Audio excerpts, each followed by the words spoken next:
What's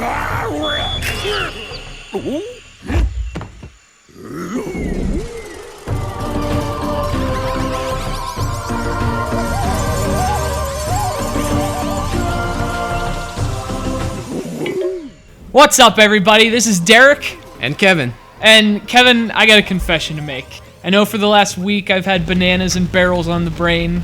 I've been throwing barrels at Kevin literally here at the base. Yeah, it's been a little bit rough, but it's been worth it. That's right, because this is why I've had bananas and barrels on the brain. It's Donkey Kong Country Returns for the Nintendo Wii, and Kevin and I are here because we're so excited. We wanted to give you a dull review of this awesome new game. Yeah, that's right. I mean, I haven't been this excited about a game in quite some time. Maybe since the original Donkey Kong Country. At least, 40 years? Yeah, it's been like 40 years, I think. It's been about 40 years.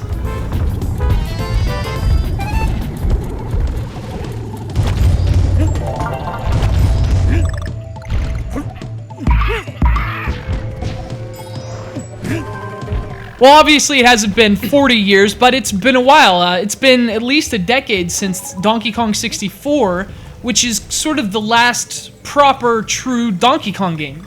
Yeah, I'd say so. I mean, there's been a lot of kind of weird experiments on GameCube that use bongos and stuff, but this is a real, like, proper Donkey Kong Country game, which I'm super excited about. And be ready for the next 5 or 6 minutes. You're going to hear a lot of awesome, rad.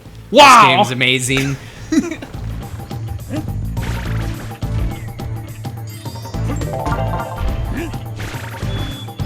I mean, in all seriousness, though, this game is a great throwback to the original Donkey Kong Country. Oh, it's well worth the wait. And like you said, it's very faithful. Here's what I love about it, right? Everything. Yeah, but I'm with you there. It's amazing, awesome, rad. Wow!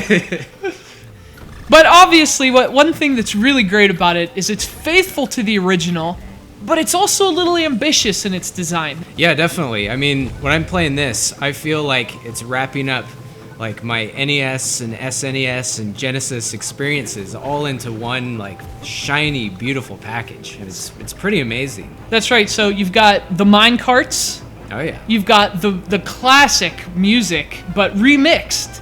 So it's faithful, but it's also got its own little twists, and the level design is just awesome. And to me, that's the thing. It's so rad. Yeah, it's amazing. Wow!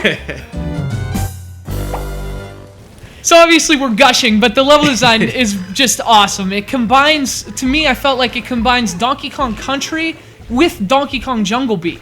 So not only in terms of the level design, but also the gameplay has a lot of that sort of you shake the remote and beat up enemies and use the real exaggerated action with the punches that you had in Jungle Beat.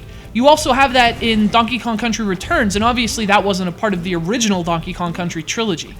Yeah, and there's a lot of that rhythmic feel in the platforming too. Just the way that you're bouncing off your enemies, you can like do all sorts of crazy timed jumps, and just the way the levels evolve and how everything's just unfolding before you has this really amazing rhythm, and everything just flows together into this really entertaining levels. It's amazing. It's awesome.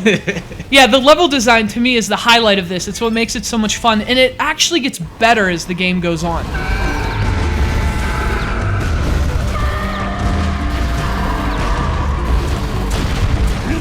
Because the game is so rad.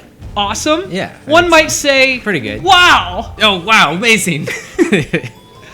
But one thing, as you're progressing through those levels, though, you're going to be tearing your hair out at the same time. Yeah, and it's so hard, in fact, that Nintendo brought back this new feature they're running with called Super Guide.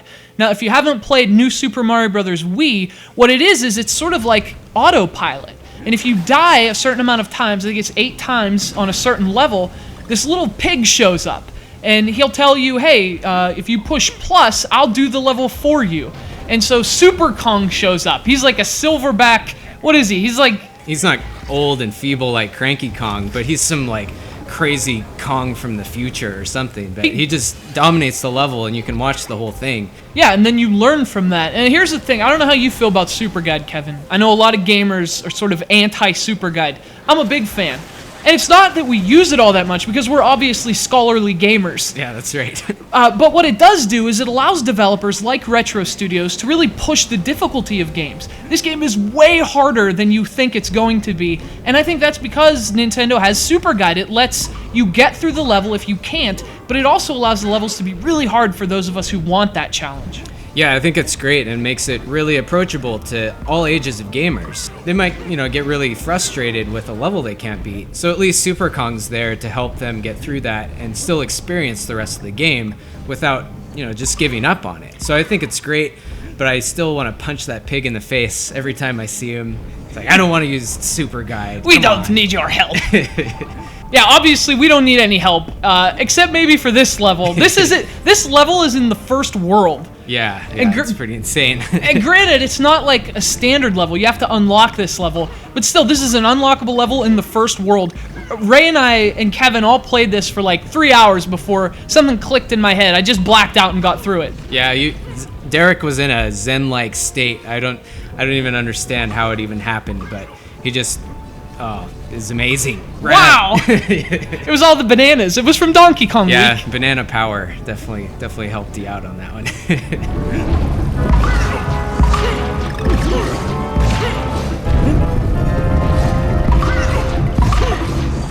So as we mentioned, this game was developed by Retro Studios, and that's a name every gamer should be familiar with. They did the Metroid Prime trilogy, but what they've done here is they haven't revolutionized Donkey Kong. As we mentioned, it's faithful to the original, but they have refined it and revitalized it, and part of that is their incredible art design. I think Retro, and you see this in Metroid Prime, you see it again in Donkey Kong Country, Retro has some of the best art designers in the industry, period, and this game really benefits from it. They made Donkey Kong Country look gorgeous. Yeah, the atmosphere and environments that you encounter in this game are just amazing. I mean, the background just feels alive, the weather's evolving throughout each level, and the way that you can interact with the backgrounds, like blow on little dandelions to get power-ups, and it's just really amazing and rad and awesome. One might say, wow! Yeah, I was saying wow the whole time. Yeah, you don't see these kind of graphical touches on Wii. There's so many nice effects, and like Kevin said, when you blow on the dandelion, little seeds actually float out into the environment. I mean, there's so much polish, and not only technical polish, but the art design, it's vintage retro, and it's amazing to me. I really think they deserve to be commended because it's such a different style from Metroid, and yet they still knocked it out of the park.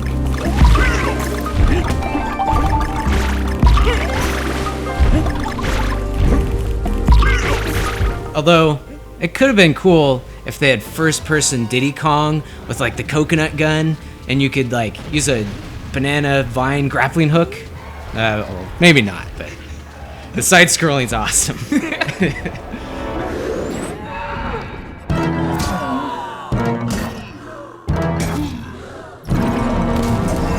So if you couldn't tell by our whole week of Donkey Kong coverage, my banana-induced coma over the weekend, Kevin's coma because of getting hit in the head with barrels. Yeah. We've been very excited for this game, and we're very happy to report that Donkey Kong Country Returns is everything we hoped it would be and more.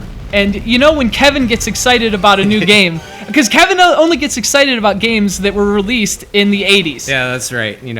So this is a big deal.